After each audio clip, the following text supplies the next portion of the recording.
Ya, selamat malam pemirsa, besok malam akan menjadi malam yang dinanti oleh pecinta tim Garuda atau skuad Merah Putih karena besok timnas kita akan berhadapan dengan timnas Jepang dalam putaran ketiga untuk kualifikasi Piala Dunia 2026 zona Asia. Dan beberapa kali kesempatan pelatih timnas Sintayong menyebutkan bahwa pemain harus tetap menjaga mental, rasa percaya dirinya karena memang banyak yang beranggapan ini memang bukan lawan yang mudah untuk Indonesia. Kita tahu secara ranking di FIFA Indonesia ada di posisi 130, Jepang itu di posisi ke-15. Jadi apapun itu, harapan itu pasti ada, asa untuk Garuda pasti ada. Kita akan bahas malam hari ini seperti apa persiapan timnas Indonesia untuk menghadapi Jepang pada esok malam. Selengkapnya di Dua Sisi bersama saya, Dwi Anggia.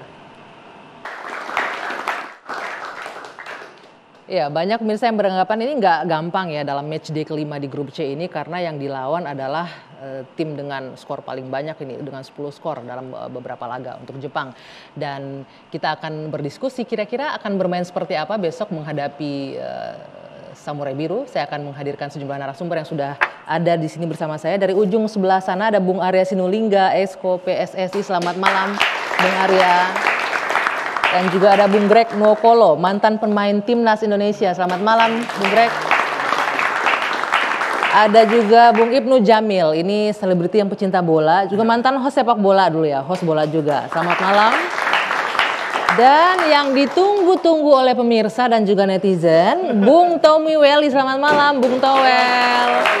Boleh dipakai bapak-bapak mikrofonnya. Ini tadi sebelum kita mulai, tadi Bang Arya nanya nih, kenapa setiap ada Bung Towel kayaknya sosmed gue rame banget gitu ya. Sama Bang Arya, saya juga gitu, sosmed saya juga rame. Tapi sebelum kita bahas ke sana, saya mau ke Bang Arya. Katanya tadi dari GBK ya. Gimana tadi persiapan di GBK Bung Arya untuk besok pertandingan ini? Ya ini kita membuat sebuah sistem baru di sepak bola Indonesia, di mana setelah kita memperbaiki timnasnya kita, sekarang kita perbaiki infrastruktur kita. Karena waktu kita lawan Australia kemarin, ada 10.000 orang lebih yang masuk ke dalam GBK nggak pakai tiket. Oh ya?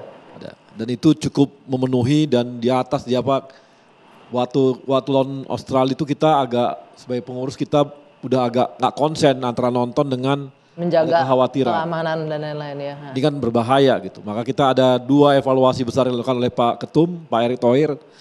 Kemudian yang pertama adalah mengubah manajemen untuk keamanan, di mana selama ini internalnya kita, sekarang udah pakai manajemen crowd management. Ini yang profesional yang kita ambil. Kemudian di sisi lain dari sisi infrastruktur, sekarang kita pakai member yang namanya Garuda ID.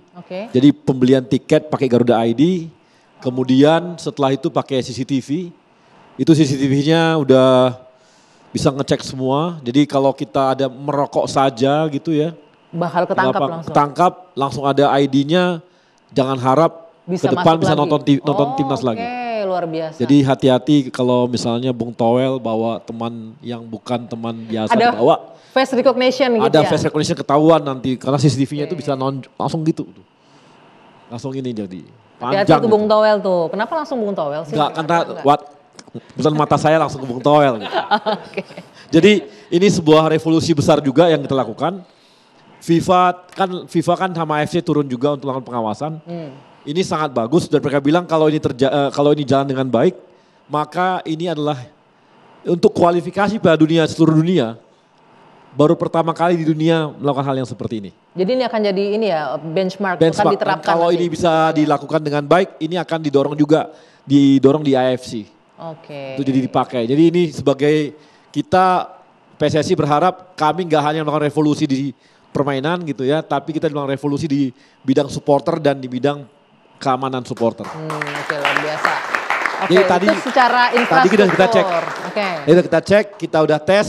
Tadi Pak Ketum tadi siang jam 12-an datang ke sana, ngecek fokus dan sebagainya, ngezoom in out dan sebagainya, ngelihat sore tadi kita cek ada orang wajahnya kelihatan, langsung kita cek keluar ID-nya udah jalan langsung semua. Ya?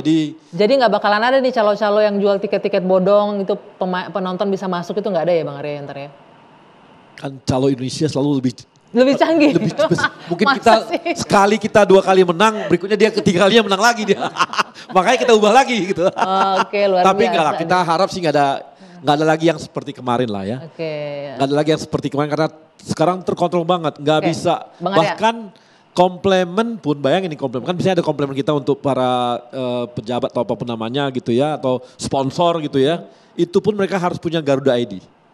Jadi punya member, dan ini jarang-jarang kan, nggak pernah kayaknya ada sebuah timnas punya member gitu.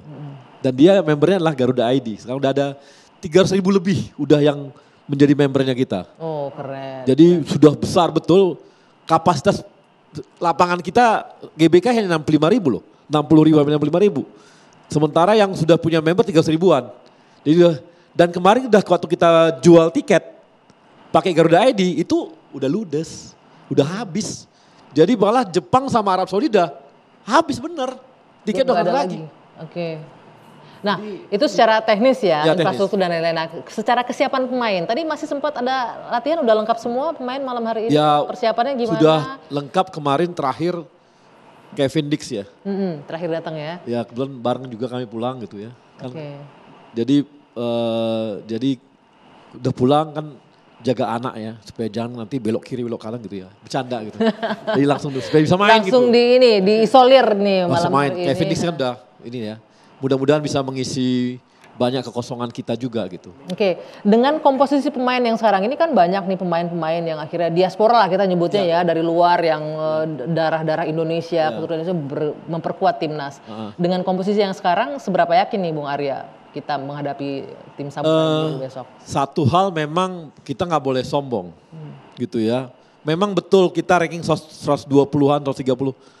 Itu sebenarnya udah bukan ranking kita lagi sebenarnya dari sisi pemainnya. Karena setiap kita tanding itu Apa bergeser ke atas nambah ini? pemain kan. Bisa dibilang kita sekarang udah di atas Arab Saudi loh dari segi nilai pemain.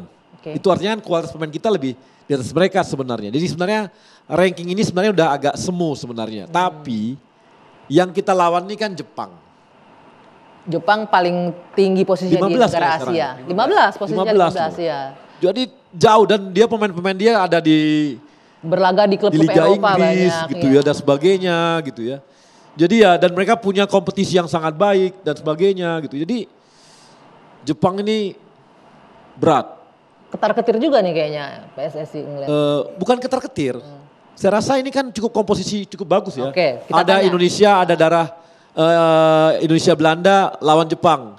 Kayak di waktu kita tahun 45 aja gitu mungkin. Malah sekarang jadi bergabung gitu ya. Oke, saya tanya Bung Toel deh. Ini canda, dari ini sini, candaannya. dari sini nih secara persiapan infrastruktur udah siap. Pemain juga sudah berkumpul semua dengan formasi tadi katanya dari darah Indonesia Belanda segala macam bisa memperkuat lah. Di atas kertas bahkan sudah melewati Arab Saudi tadi katanya. Bung Toel melihat akan siap nggak nih kita dengan komposisi pemain yang sekarang ini? Harus siap. Harus siap. Yang kedua tadi bilang bahwa ranking itu tidak mencerminkan kualitas sepak bolanya. Ya. Saya sepakat itu. Koreksinya, catatannya, STY tolong konsisten kalau ngomong ranking. Kemarin dia bilang ranking kita beda. Ranking kita jauh, ranking kita aja udah jauh. Sebelumnya di Piala Asia cek aja jejak digitalnya, ranking itu cuma angka. Jadi saya mengamati konsistensi kepelatihan. Emang dampaknya apa nih ke tim? Dampaknya ketika Kalau lawan nggak Jepang konsisten? dia kasih eksis duluan kan. Ranking aja udah jauh. Jadi udah kasih pembelaan dulu lah. Kalau kalah ya udah kan rankingnya excuse jauh kan? gitu ya. Excuses kan. Kenapa harus beda? Kalau era-era 90-an, 2000-an awal ketar-ketir bolehlah. Inferior, minder bolehlah. Kalah jangan kebanyakan udah bagus. Kan begitu kalau tahun-tahun kemarin. Kalau sekarang 15 loh naturalisasi yang di periode terakhir ini. Greg juga naturalisasi, tapi saya nggak hitung lah. Yang masuk periode ini aja 15, Belandanya 13 kan. Yang non Belandanya Jordi Amat sama Elkan Bagot. Tapi yang sekarang ada di tim 14 lah. Artinya udah apa? beda, Ini udah, kan? udah cukup jauh lebih Ya, tinggi. dengan proses yang melibatkan stakeholder negara, legislatif, eksekutif. Ini kan sebuah proses upaya mahal. Terus apakah kita mau bilang draw aja udah bagus, kalah 1-0 aja udah bagus. Saya bisa ngukur realistis sepak bola, saya bisa. Nah kalau dengan Melihat posisi sekarang- kekuatan Jepang. Saya bisa. Tapi kalau dari sudut kita ngelola sepak bola, apalagi federasi, kasih target dong. Jangan Gitu ada loh. excuse dulu di depan. Jangan excuse dulu di depan, materi kita udah beda gitu loh. Kevin Dick kemarin kerja apa tuh namanya? Kayak Bandung Bondowoso lah itu kan.